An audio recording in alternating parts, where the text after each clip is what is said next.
हम रामपुर में हैं। रामपुर में उपचुनाव है लोकसभा का। उपचुनाव तो कई और जगहों पर है, लेकिन रामपुर में खास इसलिए कि यहाँ पर आजम खान हैं।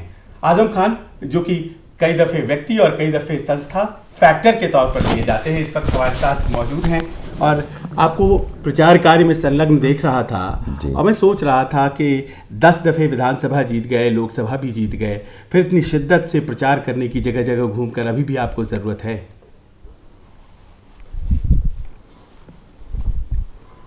कभी अपने मुखालिफ को कमज़ोर नहीं समझना चाहिए।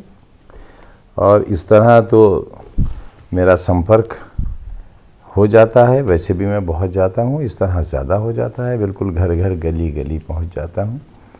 तो ये एक बहाना रहता है अपने लोगों से उनकी समस्याओं को जानने का, समझने का। ज़्यादा एक्टिव रहते हैं इस ज़माने में। हाँ, ये बात अलग कि अभी जेल से छूटा हूँ तो सेहत वगैरह बहुत कम है, ख़राब है, तो परेशानी हो रही है, लेकिन इन्हीं के लिए जीता हूँ, इन्हीं के लिए मरता हूँ। आप अपने भाषणों में भी इस बात को उठा रहे हैं, एक इमोशनल अपील और सहानुभूति आपके प्रति क्षेत्र में मैं देखता भी हूँ कि है। एक इमोशनल अपील, ये आप किसी पे अटैक नहीं कर रहे हैं, बस अपनी बातें कह रहे हैं। जी, आपके सामने भारतीय जनता पार्टी है और जाहिर है कि लोग उम्मीद करते हैं। मैंने 25 लाख रुपए का जिक्र शायद पाकिस्तान की पीपल्स पार्टी के लिए किया है और 2 करोड़ नौजवानों को नौकरी देने का वादा प्रधानमंत्री जी ने किया था, ये शायद केजीबी के लिए कहा है जी। और जितने मुझ पर मुकदमे लिखे गए ये शायद मुस्लिम लीग के लिए कहा है। ये बात आपने सही कही। ये सारी बातें, तमाम बातें मैंने आपकी जो भी स्पीचेस, ये आपको सवाल नूर महल ने बताकर भेजा है लगता है इस वक्त। आप वहाँ जाओगे तो वहाँ तो ऐसी ही गंदी बातें और गंदी सोच मिलेगी आपको। तो आप बीजेपी के एजेंट्स के यहाँ जब आप जाओगे तो बीजेपी का सवाल बना कर लाओगे। फैक्टर तो आप हैं यहाँ पे, और रामपुर में और कोई है नहीं। पर सर, शिकायतें क्या हैं ये बार बार आप कहते हैं, किससे हैं ये ज़रा कम कहते हैं। किसी से शिकायत नहीं है, कोई वजह भी नहीं है शिकायत की। हाँ, आप मीडिया बंधुओं के लिए हम ब्रेकिंग न्यूज़ नहीं दे रहे हैं। सर, एक इमोशनल अपील और बहुत जायज़ भी है, और जिस तरह से कोई इमोशनल अपील नहीं है। आप 27 महीने बंद कोठरी में रहकर देख लीजिए, अल्लाह करे आपको ये मौका मिले तो फिर पूछेंगे आपसे कैसा लगा।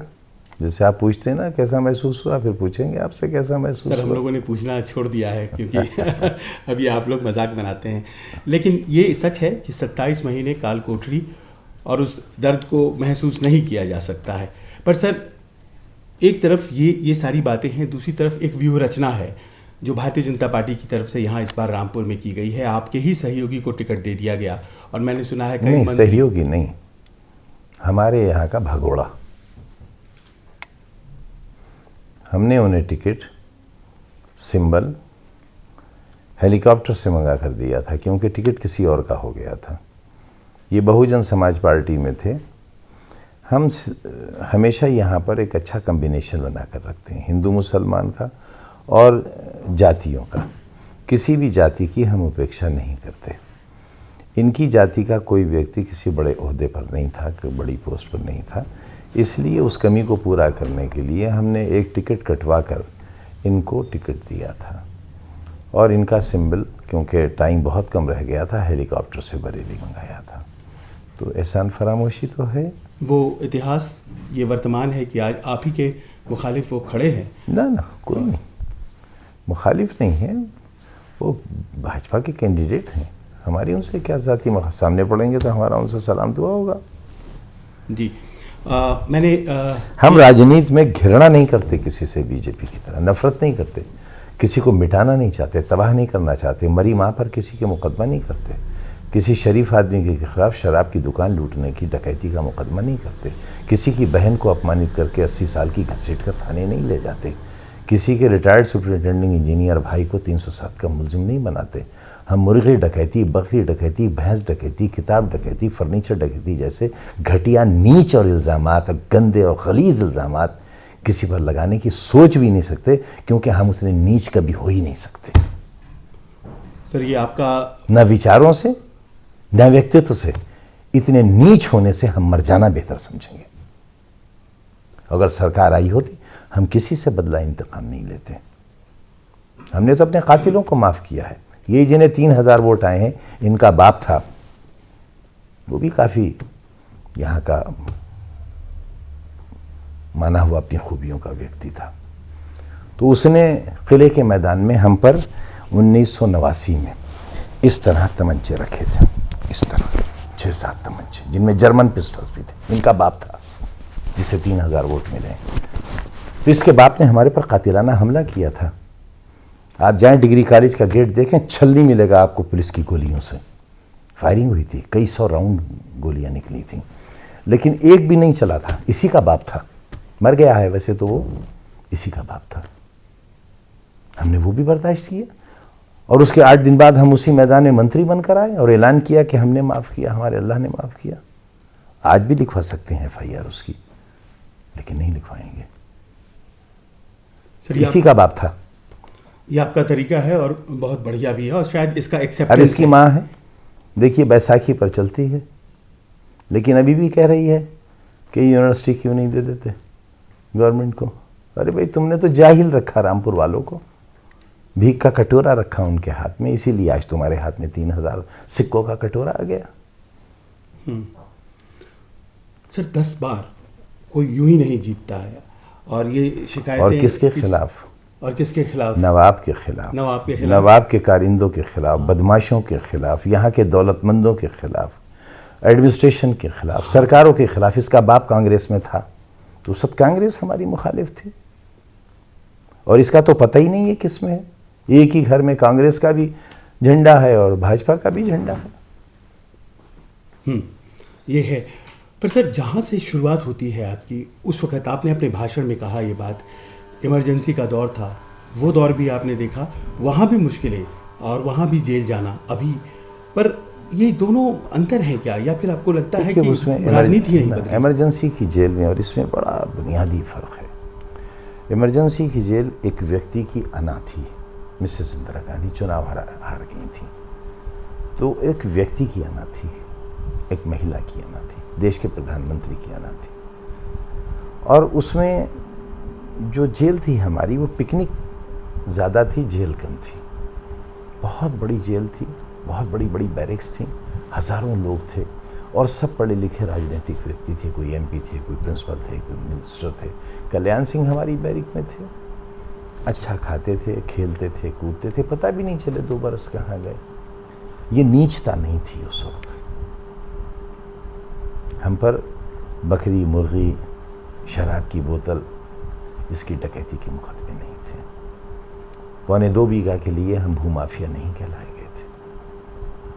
तो आज जो गिरावट आई है राजनीति में, शायद ये दुनिया के किसी देश में नहीं होगी, इथियोपिया में भी नहीं होगी, जहाँ हेलीकॉप्टर से खाना फेंका जाता है।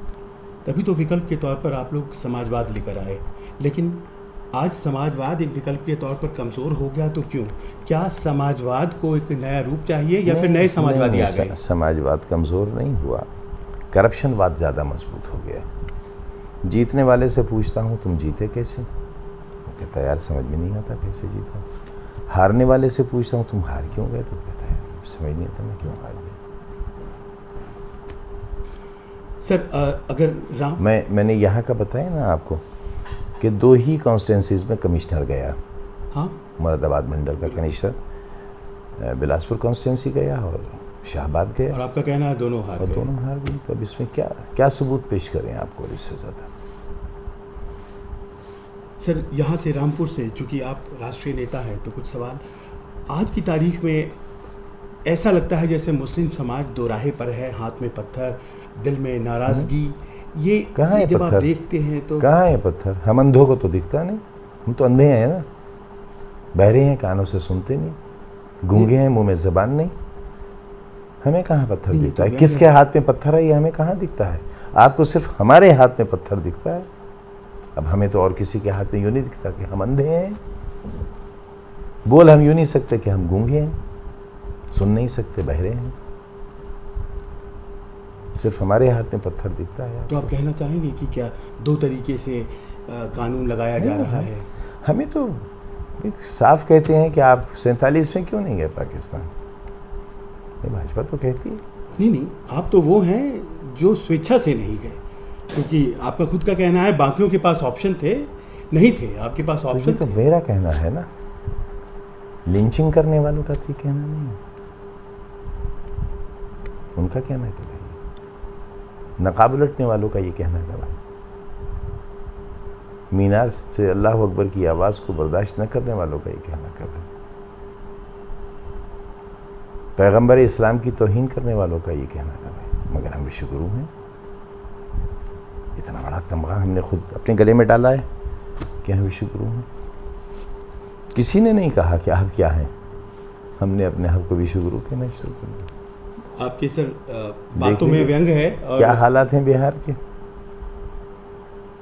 क्या हालात हैं बेरोजगारी के, क्या हालात हैं महंगाई के। कल का दिन था, अगर 25 पैसे गैस के सिलेंडर पर बढ़ते थे तो देश के नेता चूड़ियाँ लेकर प्रधानमंत्री की कोठी पर पहुंच जाते थे।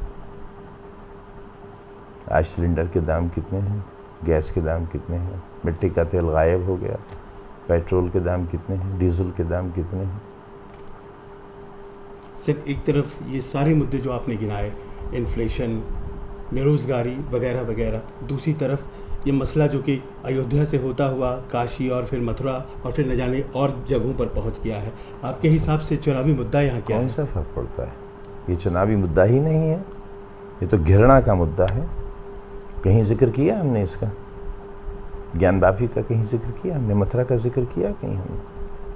क्यों करेंगे, अदालत में है मामला, सुप्रीम कोर्ट ने फैसला दिया, अब उसके बाद तो सिर्फ आसमान वाले की अदालत रह जाती है।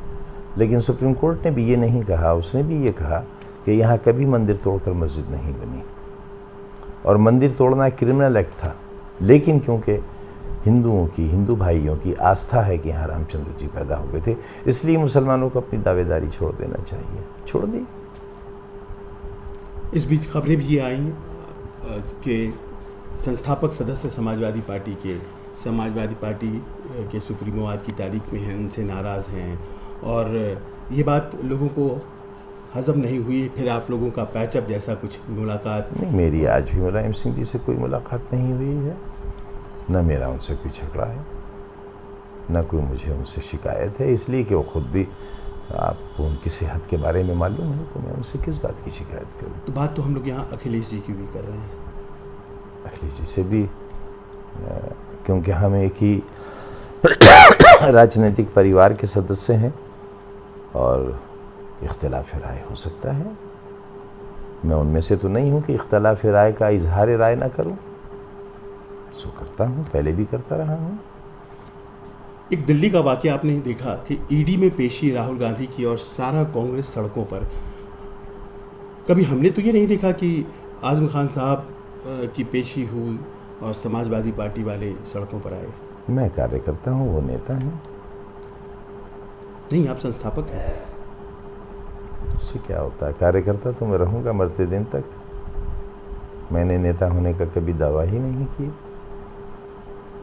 पर शायद इसीलिए आप कहते हैं कि एक ऐसे नुमाइंदे की रामपुर से आपको ज़रूरत है जो आपकी बात को संसद में उठाए। मेरी बात को नहीं, हर मजलूम की बात को, हर कमज़ोर की बात को, मेरे जैसे हर दरिद्र की बात को। आप दरिद्र कहते हैं, आपके यहाँ ईडी आता है और आपसे पूछता है।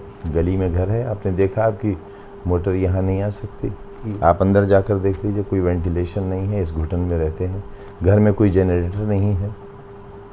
इसलिए नहीं है कि मैं ले नहीं सकता था, इसलिए कि मुझे वोट देने वाले, मुझे अपना कहने वालों के पास वो जनरेटर नहीं है, तो फिर मेरे पास भी नहीं है। आपको भी लगता है सर, क्योंकि कांग्रेसी कहते हैं ईडी टारगेटिंग करती है, सीबीआई टारगेटिंग करती है। मैं तो छोटा सा आदमी हूँ, जो कुछ मेरे साथ हुआ है, जो तजर्बा मेरे साथ है, वो तो कोई बहुत अच्छा नहीं है। सर आखिर में कि भारतीय जनता पार्टी का जो प्रचंड बहुमत है, चलिए समाजवादी पार्टी ने अपनी साख को कायम रखा है रामपुर जैसे इलाकों में, पर भारतीय जनता पार्टी जिस प्रचंड 125 विधायक हैं इस वक्त, रामपुर ही में नहीं, 125 तो विधायक। 403 है ना सर। 403 तो कुल संख्या है विधानसभा की। 403 तो विधानसभा की कुल संख्या है। उसमें से आप 125 और 2 कांग्रेस के 127 और 1 बसपा का 128 कम भी तो करिए। अब देखिए, आप इतना अगर भारतीय जनता पार्टी के पक्ष में बोलेंगे कि आप अपोजिशन को ख़त्म करके 403 बीजेपी के कह देंगे, तो देखिए लोग आप पर अगर लेबल लगाएंगे तो क्या गलत लगाएंगे कि आप लोग भोंपू हैं उनका, है? इसीलिए आप बड़े हैं सर, आप कह सकते हैं, पर इसीलिए हम भी आप लोगों से बात करते हुए बचते हैं। और कोई पहले आप लोगों से बात करने में हमारी इज्जत होती थी, आज आप लोगों से बात करने में घबराते हैं हम कि पता नहीं आप कहाँ बेच लें हमें। धन्यवाद सर, आपने ये कहा कि तौहीन होती है हमारी बात करने से। नहीं, तौहीन तो नहीं होती है, लेकिन मैं डर रहा था। कोई इज्जत की बात भी नहीं है, क्योंकि आप लोग कहाँ ब्रेकिंग न्यूज़ चलाकर उसे कहाँ नंगा कर देंगे ये नहीं पता। आप आधी खबर दिखा देंगे। कुरान हकीम की एक आयत का मतलब है, मत जाओ नमाज के करीब जब तुम नशे की हालत में हो। आप सिर्फ कह देते कि आज़म खान कह रहे हैं मत जाओ नमाज के करीब, मैं थोड़ी रोक लेता आपको। कैमरा आपका, ज़ुबान आपकी, ब्रेकिंग न्यूज़ आपकी, इसलिए डर लगता है आपसे। जैसे ईडी आपकी हकीकत नहीं जानता, शायद आप भी हम लोगों की हकीकत नहीं जानते हैं। अनजाने में आप कुछ भी अगर कह रहे हैं तो मैं बुरा नहीं मानूंगा। जाने में कह रहे हैं, जाने में जो आप कह रहे हैं वो हकीकत नहीं होता है सर। नहीं, वही हकीकत है। इसीलिए लोकतंत्र बहुत कमज़ोर हो गया, क्योंकि आप लोगों को इसका स्तंभ कहा गया, वो ढह गया। ये आपका एजम्पशन है सर, हकीकत और एजम्पशन में बहुत अंतर होता है। खैर चलिए, वो कभी और बात करेंगे। मैं जिस प्रश्न पे आ रहा था, वैसे आम लोगों की राय यही है, और हम बहुत ज़मीनी आदमी हैं। आप खास हैं सर, और ये खास लोगों की राय और ये पहुँचाइए आप अपने मालिकों, तो हम लोगों पर विश्वास करते हैं, अपने मालिकों को पहुँचाइए ये बात। ज़रूर सर, मैं कहूँगा ये बात। मैं कह रहा था सर कि आपसे शिकायत नहीं, जाहिर है आप तो वो सवाल करेंगे जो आपके मालिक भेजेंगे। बिल्कुल नहीं, ये स्थिति नहीं है सर। आपको मैं क्या बताऊं, लेकिन चूंकि आपका समय बहुत कीमती है, मैं उसमें नहीं जाऊंगा। ऐसा होता नहीं है। एनीवे सर, ये बात है कि मैं कह रहा था कि दूसरी दफ़ा सरकार बनाने की गुंजाइश भारतीय जनता पार्टी ने खोजी और सफल भी हुए। पिछले 37 सालों में पहली दफ़ा ऐसा हुआ। आप लोगों ने भी सरकारें बनाई, लेकिन 5 साल बाद चली गई। ऐसे में आप किस तरह से इस पूरी स्थिति को बदलने की, क्योंकि आप आज़म खान हैं, आपसे उम्मीद है लोगों को, आप देखते हैं कि कोई पॉसिबिलिटी है, देखिए लड़ाई है? नहीं, देखिए तनहा हम तो कोई हैसियत नहीं रखते। हम तो वैसे भी एक अपराधी व्यक्ति हैं। हम पर, हमारे परिवार पर, हमारे लोगों पर हज़ारों मुकदमे हैं। हम चोर डकैत लोग हैं, माफिया लोग हैं। तो हमसे तो आप ये उम्मीद न रखें। आप ही किसी शरीफ आदमी से उम्मीद रखें। हम बहुत गिरे हुए लोग हैं। ये सर, हम बहुत गिरे हैं, और सबसे बड़ा गुनाह यह है कि हम मुसलमान भी हैं। इतने बड़े अपराधी हैं और मुसलमान भी। हमारा इनकाउंटर नहीं हुआ, इससे बड़ा एहसान और क्या है। हमसे दरोगा ने कहा था जेल में, जो दरोगा हमारा बयान लेने गया था, उसने हमसे कहा, बहुत हमदर्दी जताई उसने कि आपने बहुत अच्छा शहर बनाया है, मैं नया आया हूँ, इंस्पेक्टर थानागंज, मैं नया आया हूँ, और हिस्ट्री भी देखी आपकी मैंने, कमाल कर दिया आपने। बहुत तारीफ़ की उसने मेरी। और फिर ये कहा कि मेरी एक राय है, आपको सुझाव है मेरा, कि आप जब बाहर आएँ तो आप भूमिगत रहें। आप पर इतने मुकदमे हैं कि आपका एनकाउंटर भी हो सकता है। तो जब सरकार का एक इंस्पेक्टर जेल में जाकर मुझे ये धमकी दे सकता है, तो जाहिर है मुझ पर मुकदमे तो इतने हैं कि एनकाउंटर हो सकता है मेरा। मतलब आप ये कहना चाह रहे हैं कि आपको बताया गया एक इंस्पेक्टर के द्वारा कि आपका एनकाउंटर हो सकता है, और ये सर, ये अभी इस दौरान तो की इतने बात मुकदमे तो हैं, पर सुप्रीम कोर्ट ने बोला है सर, और कानून व्यवस्था पर जैसा आप विश्वास करते हैं, वो कॉन्फिडेंस देने वाली बात है कि ये क्या है। आप बार बार इतने, मेरे चेहरे पर लगी कालक को उन्होंने साफ कर दिया। जज साहब ने कहा है कि 1 या 2 मुकदमे सही हो सकते हैं, 90 मुकदमे सही नहीं हो सकते। और सर, जमानत सुप्रीम कोर्ट से लेकर आए हूँ तो फिर भी डकैत ना, चोर डकैत, शराब की बोतलें लूटने वाला मंत्री रहकर मैं, मेरी बीवी, मेरे बच्चे, मेरी माँ मुजरिम है, मरी हुई कब्र के अंदर भी जुर्म किया उसने। ये है मेरी हैसियत मेरे मादर वतन में, जिसने एक यूनिवर्सिटी बनाई है, बच्चों की स्कूल चलाता है, CBSE बोर्ड के, जिस स्कूल में वो बच्चे बच्चियाँ जिनके माँ बाप नहीं हैं, उनसे कोई फ़ीस नहीं ली जाती, उनको 2 ड्रेस हर साल मुफ्त दी जाती हैं, उनकी सारी किताब, कापी, कलम सब उन्हें मुफ्त दिया जाता है। और जो रिक्शा चलाने वाले, बीड़ी बनाने वाले, पत्थर तोड़ने वाले या ठेला लगाने वाले लोग हैं, उनसे मात्र 20 रुपया फीस ली जाती है, और वो भी इसलिए कि ये ना कहा जाए कि किसी खैराती स्कूल से पढ़कर आए। तो वो आदमी इतना बड़ा अपराधी है। तो मैं तो आपके सामने, मेरा सौभाग्य है कि आप मुझे इस काबिल समझ रहे हैं कि मेरे ऊपर आपका कैमरे की लाइट पड़ रही है। मुझे तो आपको धक्का देकर निकाल देना चाहिए था। आपने सर ये एक नया बोलने का एक अंदाज नहीं अपनाया है। नहीं, मुझे तो सड़कों पर मार देना, मुझे तो सड़कों पर मार देना चाहिए। मेरे जैसे व्यक्ति को तो सड़कों पर लोग मार दें। अगर सुप्रीम कोर्ट का ये वर्जन नहीं आता तो हो सकता था लोग मुझे सड़कों पर मार देते कि ऐसे बड़े अपराधी को, इतने बड़े माफिया को, जिसे गृह मंत्री नंबर 1 पर माफिया कहे, उसे क्या जीने का हक है? आपके एब्सेंस में इस शहर ने चुनाव जितवाया सर, और लोगों ने आप पर विश्वास किया। वो फैक्ट उससे ज़्यादा वोट से कभी नहीं जीता। हाँ, वो फैक्ट भी है। इसीलिए कोई क्या कह रहा है, लेकिन कोई नहीं, लोग विश्वास नहीं कोई कर रहे नहीं। अरे किसे आप देश के गृह मंत्री को आप कोई कहेंगे? पर यहाँ के लोगों प्रदेश को के भी तो मुख्यमंत्री को आप कोई कहेंगे? कमिश्नर, जिलाधिकारी और पुलिस अधीक्षक को आप कोई कहेंगे? नहीं, मैं तो सुप्रीम कोर्ट को देख रहा हूँ और उनकी उसका बातों बड़ा एहसान है, और यहाँ के लोगों को देख रहा बड़ा हूँ। एहसान है, और मैं उसे जिंदाबाद कहता हूँ। और इसीलिए शायद हम जैसे लोग बाकी भी हैं, ना पता नहीं शिक्षक जेलों में मर चुके होते हैं। सर ये 128 गिनाया जो, ये 202 हो जाएगा?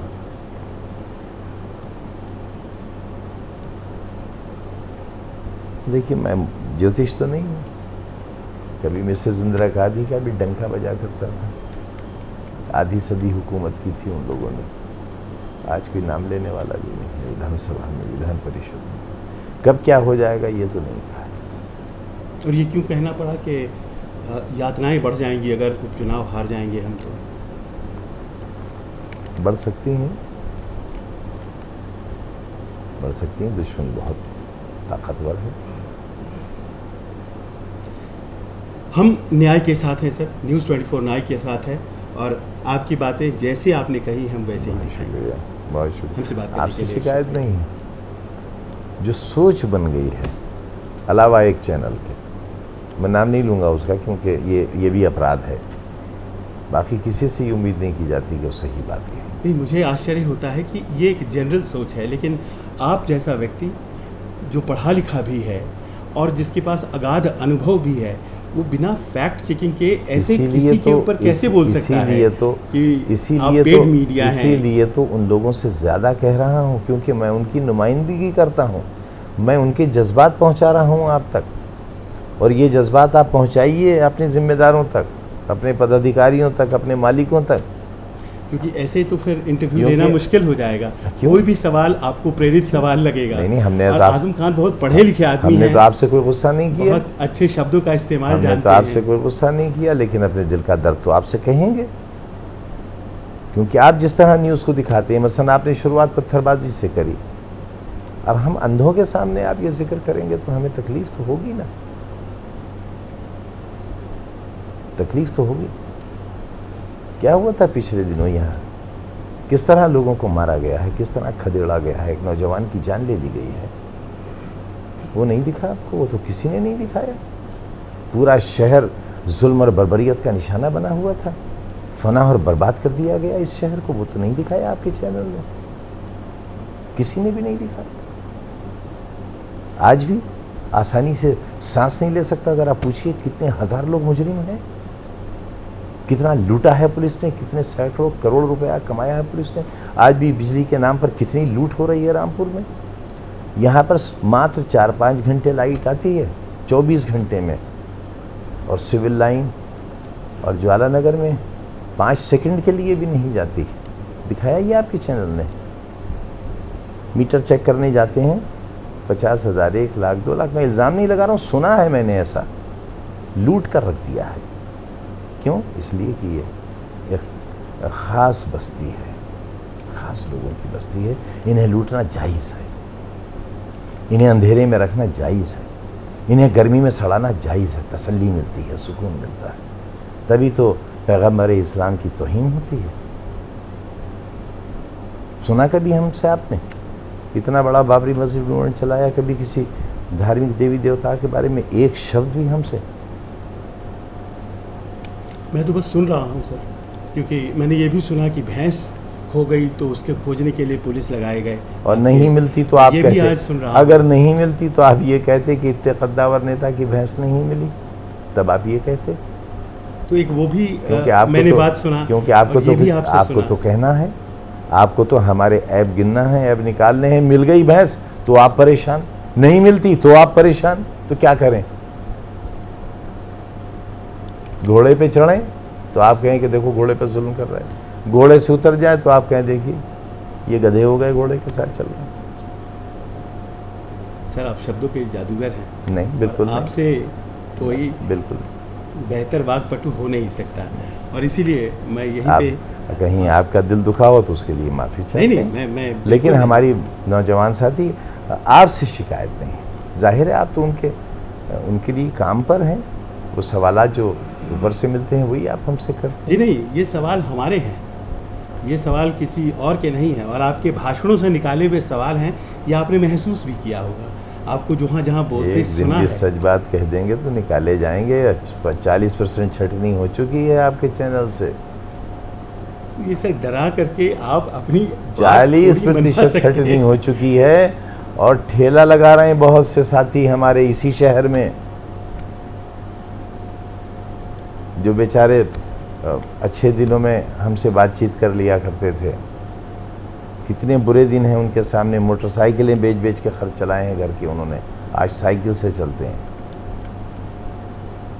यकीनन ऐसा हुआ होगा, मैं मान सकता हूँ, लेकिन फिर भी कोई ज़मीर बेचकर ये काम नहीं करता है सर। और आपके समय के लिए हमें हमारे बहुत- यहाँ तो ज़मीर भाई का इंतकाल हो गया, वो कब्र में चले गए, अब ज़मीर भाई रहे नहीं तो क्या।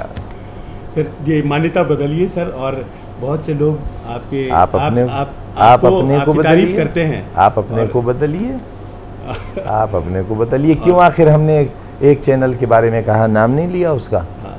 हमारी उससे भी कोई वास्तेदारी नहीं है, बहुत छोटे आदमी हैं उनके लिए। लेकिन अगर ऑथेंटिक न्यूज़ सुनना होती है तो उस चैनल को लगाते हैं। अपने अपनी पसंद की बात है सर। ना, पसंद नहीं है, पसंद नहीं, सच और गलत की बात है। और हम तो वैसे भी अपराधी लोग हैं, चोर उचक्के लोग, हमारी बात का आप सच का सर्टिफिकेट भी तो क्यों आप ही दे रहे क्यों हैं। बुरा मानेंगे? क्यों, मैंने कहा तो आप हमारी बात का क्यों बुरा मानते हैं? नहीं, बिल्कुल नहीं सर, और हमसे बात करने के लिए बहुत बहुत शुक्रिया सर, आपने समय निकाला, बहुत बहुत शुक्रिया। आजम खान अपने बेहतरीन अंदाज में हमारे सवालों का जवाब देते हुए, और जाहिर है बहुत सी ऐसी बातें हैं जो कि इनके दिल को चुभी हैं, उसे अपने तरीके से कहने का इनको हक भी है, और हम अपने तरीके से इनकी बातों का प्रतिवाद भी कर सकते हैं, जिसकी ये सराहना भी करते हैं। कैमरामैन अभय के साथ संजीव त्रिवेदी, न्यूज़ 24, रामपुर।